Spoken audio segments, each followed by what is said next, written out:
আপনি বলছিলেন যে যখন উনি কারাগারে গেলেন সুস্থ স্বাভাবিক, তারপরে কি হলো? আচ্ছা, এখন সুস্থ স্বাভাবিক হওয়ার পর আপনি জানেন উনি যখন প্রথম রিমান্ডে গেলেন, একটু আমরা পিছনে কিছু ছবিও তো দেখতে পারি এখন, জি বলেন। হ্যাঁ, উনি যখন রিমান্ডে গেলেন তখন কিন্তু সুস্থ সবল শরীরে উনি কিন্তু হেঁটে হেঁটে ঠিকমতো চলে গেলেন। আপনি যদি এই ছবিটাও দেখেন, এটা ঈদের দিন দেখেন হাঁটা, পিছনে আমরা আমাদের সব পিছনে গেলে কিন্তু কারারক্ষী মোহাম্মদ আলী, এখন বোধহয় কুমিল্লা চিটাগং আছে কোথায়, এটা তখনকার কারাগারের শিপ। এবং মজার ঘটনা, পিছনে যে আমার ওই পাঞ্জাবিটা দেখেন, এটা আমি বলি হঠাৎ করে সেদিন দেখলাম ওই পাঞ্জাবিটা এখনো আছে। আচ্ছা, যাক, এগুলি বলার জন্য এই যে দেখেন, এটাই যদি খেয়াল করেন তাহলে দেখবেন যে উনি সুস্থ সবল। আচ্ছা, এর জন্য তারেক রহমান এটা নিয়ে পরে, সরি আরাফাত রহমান কোকর, এটা পরে বলি। এই যে উনি সুস্থ শরীরে গেলেন, এখন যখন রিমান্ডে গেলেন তখন সুস্থ সবল শরীরে, কিন্তু রিমান্ড থেকে পরবর্তীতে যখন উনি আসলেন তখন কিন্তু উনি আর সুস্থ থাকলেন না। আমি এই কথাটা অনেক সময় বলি, এটা আমাদের জন্য, জাতির জন্য, জিয়া পরিবারের জন্য, সবার জন্য একটা দুঃখের ঘটনা যে মা সুস্থ শরীরে জেলখানায় ঢুকলেন, পরের বার উনি কিন্তু সুস্থ শরীরে আর বের হতে পারলেন না। জি জি, সেই সংক্রান্ত কিছু স্টিল ছবিও আছে, আমরা দেখব। ছেলে সুস্থ শরীরে আসলেন এবং সুস্থ শরীরে উনি রিমান্ডে গেলেন, রিমান্ড থেকে কিন্তু উনি আর সুস্থ হয়ে ফিরলেন না। উনি এতটাই অসুস্থ ছিলেন যে নিজে ওইরকম একা একা হাঁটতেও পারতেন না, পাশও ফিরতে পারতেন না। যার জন্যই আপনি খেয়াল করে দেখবেন যে উনি একবার পিজি হাসপাতালে যখন ছিলেন তখন কিন্তু বেসিনের সাথে পড়ে যেয়ে ওনার কপালটা কিন্তু ফেটে যায়। আপনি এখানে ছবি দেখবেন, তখন আমিও ছিলাম। তো এই যে পরে ফেটে গেল, এই জিনিসগুলি কিন্তু আমি তখন বেগম খালেদা জিয়াকে আগেই জানালাম। এই কারণে পরের দিন উনি পত্রিকায় দেখবেন, এমনিই ছেলের প্রতি তার যে টান, মনে কষ্টে আছেন, তখন যদি এই ঘটনাটা পত্রিকার মাধ্যমে জানেন আমাদের ছাড়া, তাহলে উনি আরও প্যানিক হয়ে পড়বেন। এই জন্য আমি সাথে সাথে বেগম খালেদা জিয়াকে বিস্তারিত বললাম যে ম্যাডাম এই অবস্থা, উনি পড়ে গেছেন, কপালে যে ফার্স্টে আমরা ওই যে কপালে হাত দেয়া বেগম খালেদা জিয়া একটা ছবি আছে, আমরা সেটাও দেখাতে পারি। জি বলেন। দেখেন ওখানে আছে কারণ বলার জন্য, এবং আমরা সাথে সাথেই জনাব তারেক রহমানের মিসেসকে অ্যালাউ করলাম যে আপনি ইমিডিয়েট যান। উনি গেলেন, সব দেখলেন। উনি তো নিজেও একজন ডাক্তার, উনি অত্যন্ত ভদ্র, নম্র এবং অত্যন্ত অমায়িক একজন মহিলা।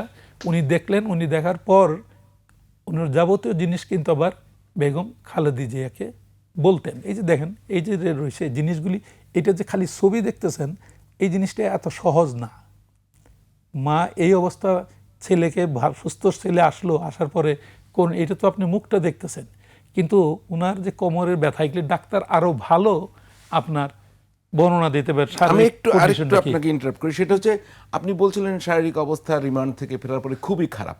আপনি যদি বর্ণনা দিতেন কতটা খারাপ, কিরকম আপনি যা দেখেছেন। হ্যাঁ, আমি যা দেখছি, উনি কিন্তু এপাশ ওপাশও ফিরতে পারতেন না। আপনি, আমারও ছবি আছে, ওইটা এখানে আছে কিনা জানি না, ওনার কাছে, মুখের কাছে মুখ নিয়ে আমার কথা বলতে হয়েছে। উনি কিন্তু এতটা দুর্বল ছিলেন, না বললে করে না। এবং নানা কারণেই ওনারা কারা কর্তৃপক্ষের উপর বিশ্বাসটা রাখছিলেন। এই কারণে কারা কর্তৃপক্ষ কখনোই ওনারা যে বিএনপি করে বা আওয়ামী লীগ করে বা জামাত করে বা এটি, কারো প্রতি কিন্তু কোনো অন্যায় আচরণ করে নাই।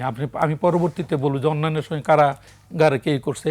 কারাগার সবসময় বিএনপির প্রতি, এবং আমি এই কথা সবসময় বলি, জানাব আমাদের